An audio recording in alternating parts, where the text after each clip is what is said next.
नमस्कार, बहुत स्वागत है आपका। आप देख रहे हैं ग्रैंड धर्मा सन्मार्ग।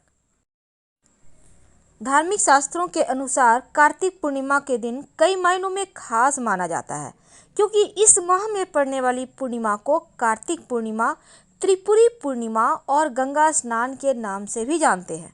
अब हिंदू धर्म में पूर्णिमा का विशेष महत्व है, क्योंकि पुराणों में इस दिन को स्नान, व्रत, तप और मोक्ष को देने वाला बताया गया है।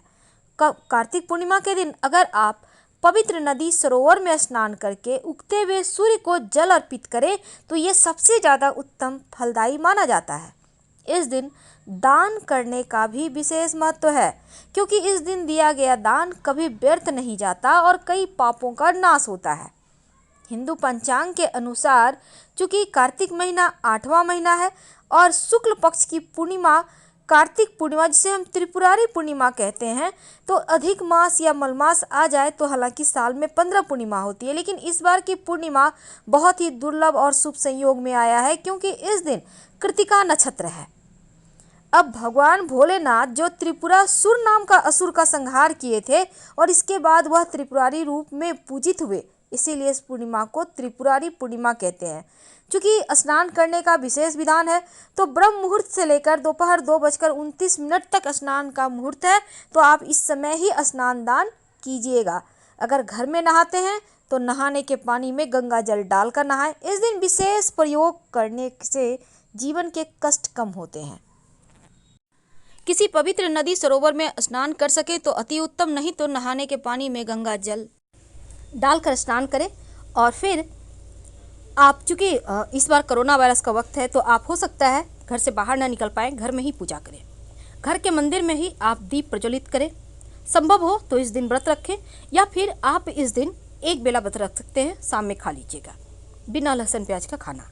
देवी देवताओं को गंगा जल से अभिषेक करना है और फिर भगवान श्री हरि विष्णु की पूजा करें, क्योंकि पूर्णिमा तिथि पूर्णत्व की तिथि है। गुरु की पूजा के साथ श्री हरि विष्णु और माँ लक्ष्मी की भी पूजा होगी। तो माँ लक्ष्मी की पूजा अर्चना करने के बाद उनको भोग लगाइए। भोग में आप श्री हरि को जब भोग लगाएंगे तो तुलसी के पत्ते जरूर अर्पित कीजिएगा। धार्मिक मान्यताओं के अनुसार तुलसी के बिना भगवान श्री हरि भोग ही स्वीकार नहीं करते। इस बात का भी ध्यान रखें कि भगवान को सिर्फ सात्विक भोग ही लगाना है। भगवान जो विष्णु है, माँ लक्ष्मी है, फिर उनकी आरती करें और अधिक से अधिक उनके मंत्रों का जप करें। वैसे तो नमः शिवाय का जप कर सकते हैं, ओम नमो भगवते वासुदेवाय का भी जप कर सकते हैं। अब चूंकि पूर्णिमा तिथि पर चंद्रमा की भी पूजा का विशेष महत्व होता है। जब चंद्रोदय हो जाए तब चंद्रमा की पूजा करें, चंद्रमा को अर्घ्य दें। इससे दोषों से मुक्ति मिलती है, मानसिक संतुष्टि होती है, मानसिक कष्ट दूर होते हैं, आपका चंद्र बेहतर होता है। और ज़रूरतमंद लोगों को आप कुछ न कुछ खाने पीने की वस्तु दान कर सकते हैं, कंबल का दान कर सकते हैं। आप इस दिन तिल का दान कर सकते हैं। तिल का दान करने से भी अक्षय पुण्य की प्राप्ति होती है, पितरदेव शांत हो जाते हैं, संतुष्ट होते हैं। इस दिन आपको जो भी सामर्थ्य हो उतना ही दान करें। और इसके साथ ही आपके घर के आसपास गाय है तो गाय को कुछ न कुछ अपने हाथों से जरूर खिलाएं। इससे क्या होता है, आपको कई तरह के दोषों से आपकी मुक्ति मिल जाती है। क्योंकि ब्रह्म मुहूर्त में नहाने का ज़्यादा विधान है। आपके पास हालांकि जब भी समय है आप स्नान कीजिए, लेकिन कोशिश कीजिएगा कि 8 बजे के पहले स्नान कर लें तो ज़्यादा अच्छा है। तो ये तो थी पूर्णिमा तिथि की महिमा। लेकिन अब आज चूंकि पूर्णिमा तिथि पर एक खास संयोग बन रहा है और एक छोटा सा झाड़ू का प्रयोग करें तो जीवन से दैत्य रूपी परेशानी दूर हो जाएगी और जीवन में खुशियाँ आएंगी। देखिए, धनवान और भाग्यवान भला कौन बनना नहीं चाहता। हर कोई चाहता है उसके पास ढेर सारे पैसा हो, खूबसूरत सा बिल्डिंग हो, अपना वाहन हो। तो चलिए जानते हैं क्या करेंगे। देखिए, आर्थिक संपन्नता के लिए, जीवन में खुशियां आने के लिए, दैत्य रूपी परेशानी को दूर भगाने के लिए इस दिन ये प्रयोग किया जाता है। ज्योतिष के कई बार क्या होता है, कई बार आपके कार्य लगातार बिगड़ते हैं और आप ज्योतिष के कभी पास जाते हैं, कभी पंडित जी के पास जाते हैं, कभी आप ओझा गुनी करते हैं, मंत्र तंत्र की पता नहीं क्या हो गया है। लेकिन आप चिंता ना करें, क्योंकि ये छोटा सा प्रयोग आपके जीवन की खुशियों को आप तक फिर से लौटा देगा। क्योंकि ये प्रयोग बहुत ही चमत्कारी है। माना जाता है कि धन की देवी जो लक्ष्मी है वो झाड़ू में ही विराजती हैं। झाड़ू साफ सफाई करता है। इसका मतलब ये है कि गंदगी रूपी जो दैत्य है उसको घर से बाहर निकालता है। और झाड़ू का प्रयोग खासकर पूर्णिमा तिथि के दिन अगर किया जाए, कुछ टोटके किया जाए, तो इससे जीवन में धन सुख समृद्धि बढ़ती है। वैसे तो आपको पता है झाड़ू को बुहारने के बाद हमेशा साफ करके ही रखना चाहिए, गीला झाड़ू कभी ना रखें। आप ऐसे जगह व्यवस्था करें रखने का कि जहाँ धूप लगे, थोड़ा सूख जाए, फिर अंदर रखें। अब चूंकि बहुत लंबे समय से झाड़ू उपयोग में आ रहा है तो उस झाड़ू को भी फेंक देना चाहिए। ये सभी जो जनरल बातें हैं जो आपको पता है, लेकिन एक छोटा सा टोटका झाड़ू का जो आपके जीवन की खुशियों को आप तक ले आएगा। देखिए, माना जाता है कि जब खास तिथि के दिन पूर्णिमा तिथि हो, तब इस दिन झाड़ू का प्रयोग करने से जीवन में जो परेशानी है वो समाप्त हो जाती है। तो गुरुवार के दिन वैसे तो घर में पोछा नहीं लगाया जाता, सिर्फ लक्ष्मी को प्रसन्न रखने के लिए और सिर्फ झाड़ू लगाया जाता है। लेकिन झाड़ू का एक टोटका, देखिए, सबसे पहली बात तो आपके घर में झाड़ू होगा। आप वैसे चूँकि पूर्णिमा तिथि है तो अर्ली मॉर्निंग पास के किसी मंदिर में एक नई झाड़ू लेकर जाइएगा, झाड़ू से साफ सफाई करके मंदिर में ही वो झाड़ू छोड़कर चले आइएगा।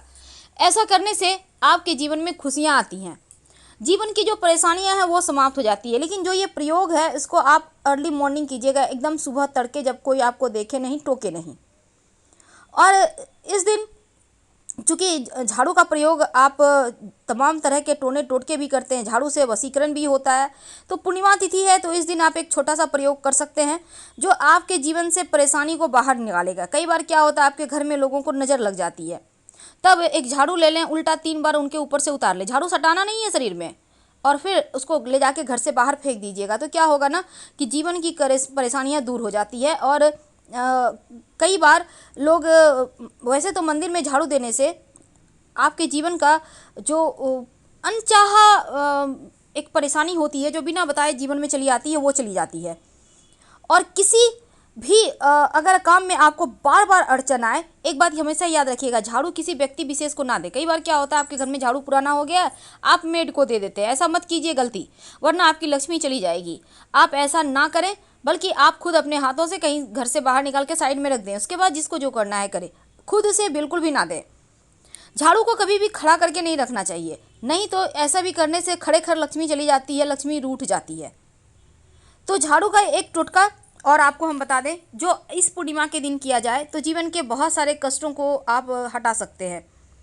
देखिए, ज्योतिष कहता है कि झाड़ू में माँ लक्ष्मी का वास होता है, और अगर आप नई झाड़ू खरीद कर लाते हैं तो उसमें अगर झाड़ू के हैंडल में लाल मौली धागा या फिर सफ़ेद धागा बांध देते हैं और फिर इसका उपयोग में लाते हैं तो क्या होता है ना, जीवन में किसी भी तरह की परेशानी नहीं आती। अब चूंकि पूर्णिमा तिथि है तो इस दिन विशेष पूजा भी की जाएगी, माँ लक्ष्मी का विशेष प्रयोग किया जाएगा। क्या करेंगे, एक छोटा सा प्रयोग जो आपके जीवन की धन की मुश्किलों को दूर करेगा।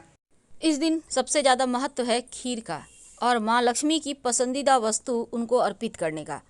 तो आज हम आपको सिर्फ झाड़ू से जुड़े हुए उपाय बताएंगे, लेकिन अगले वीडियो में हम आपको कौड़ी के बारे में और साथ ही खीर के बारे में विस्तार से बताएंगे कि खीर में ऐसी कौन सी वस्तु डालें जो जीवन में खुशियां ले आए, जीवन में बरकत हो, आपका स्वास्थ्य अच्छा रहे और धन की मुश्किलें भी दूर हो जाए।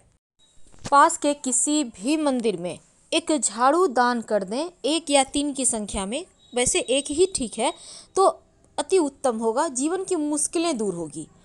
क्या करेंगे, और ब्रह्म मुहूर्त में उठकर आप जाकर मंदिर की सफाई करें उस नए झाड़ू से और वहीं पर छोड़कर मनोकामना कहने के बाद आप घर आ जाए। शीघ्र ही आपकी मनोकामना पूर्ण होगी और जीवन में जो मुश्किलें हैं वो समाप्त होगी। जैसा कि नाम से जाहिर होता है पूर्णिमा, पूर्णिमा का मतलब चंद्रमा अपने पूर्ण आकार में होता है और माँ लक्ष्मी को ये तिथि बहुत ज़्यादा प्रिय है। तो पूर्णिमा के दिन खास उपाय करने से आपका भाग्य भी सुंदर होगा। और चंद्रमा चूंकि माँ का सूचक है, माँ का मन का कारक है, तो चंद्रमा वैसे तो स्मरण शक्ति को भी मजबूत करता है और घर में पानी की कमी आ जाती है अगर आपका चंद्रमा कमज़ोर है तो, मानसिक तनाव देता है, मन की घबराहट देता है। लेकिन शास्त्रों में कहा गया है अगर पूर्णिमा के दिन पीपल के वृक्ष पर माँ लक्ष्मी का चूंकि आगमन होता है तो आप सुबह उठकर पीपल के पेड़ के सामने कुछ मीठा चढ़ाकर जल अर्पित कर दें तो माँ लक्ष्मी दौड़ी चली आएंगी आपके घर। दाम्पत्य जीवन के लिए भी पूर्णिमा तिथि के दिन पति पत्नी को चंद्रमा को अर्घ्य देना चाहिए, जल में थोड़ा सा दूध डालकर। ऐसा करने से दाम्पत्य जीवन में मधुरता आती है। चूँकि पूर्णिमा के दिन माँ लक्ष्मी का दिन है तो इस दिन आप माँ लक्ष्मी के तस्वीर के सामने लाल कपड़े रखकर उस पर कौड़ियाँ रखकर आप कम से कम 5 कौड़ी या एक ही कौड़ी रख दें और एक सिक्का रखकर माँ लक्ष्मी को अर्पित करें। थोड़ा सा अक्षत भी रख दीजिएगा बिना टूटा हुआ चावल, फिर इसको बांधकर अगले सुबह धन के स्थान पर रख दें तो धन की कमी कभी नहीं होती। अब पूर्णिमा तिथि में चांदनी जो होती है ना, हमारे शरीर के लिए भी लाभदायक होती है। अगर पूर्णिमा तिथि के दिन मंदिर जाकर माँ लक्ष्मी को इत्र या सुगंधित अगरबत्ती अर्पित करें तो घर में सुख शांति ऐश्वर्य बढ़ जाती है। वैसे तो हर रोज ही घर के मुख्य दरवाजे पर पानी डालना चाहिए, लेकिन जब कुछ खास दिन हो, साथ ही जब भी शनिवार रविवार का दिन हो, आम दिनों में भी पहले घर के मुख्य दरवाजे पर पानी डालें, फिर झाड़ू लगवाइए। भले ही आज हम झाड़ू का उपाय बता रहे हैं, लेकिन ये बहुत ज़रूरी है, क्योंकि रविवार शनिवार के दिन अक्सर लोग टोने टोटके करते हैं और इनसे बचने के लिए आपको ये करना ही होगा, करना ही चाहिए। प्लेन वाटर भी डाल सकते हैं, गंगा जल भी डाल सकते हैं हल्का सा चौखट में, लेकिन घर के मुख्य दरवाजे को आप पानी से, नॉर्मल पानी से धुलवा दिए, क्योंकि इस पूरी रात जो निगेटिव एनर्जी आपके घर से होकर गुजरी है, वो उनका जो प्रभाव होगा वो हट जाएगा जब आप पानी से धुलवा देते हैं। या फिर लोग चूँकि इस पूर्णिमा तिथि पर बहुत सारे प्रयोग भी करते हैं, इसलिए आपको पानी से ज़रूर धुलवाना चाहिए ताकि वो प्रयोग धुल जाए, वो समाप्त हो जाए। तो इस दिन आप अपने पितृदेवों के निमित्त उनको तर्पण और उनके निमित्त दान जरूर करें, और गरीब व्यक्तियों को कुछ खाने पीने की वस्तु का दान अवश्य ही दें। वैसे खीर बनाकर खुद भी खाइए, औरों को भी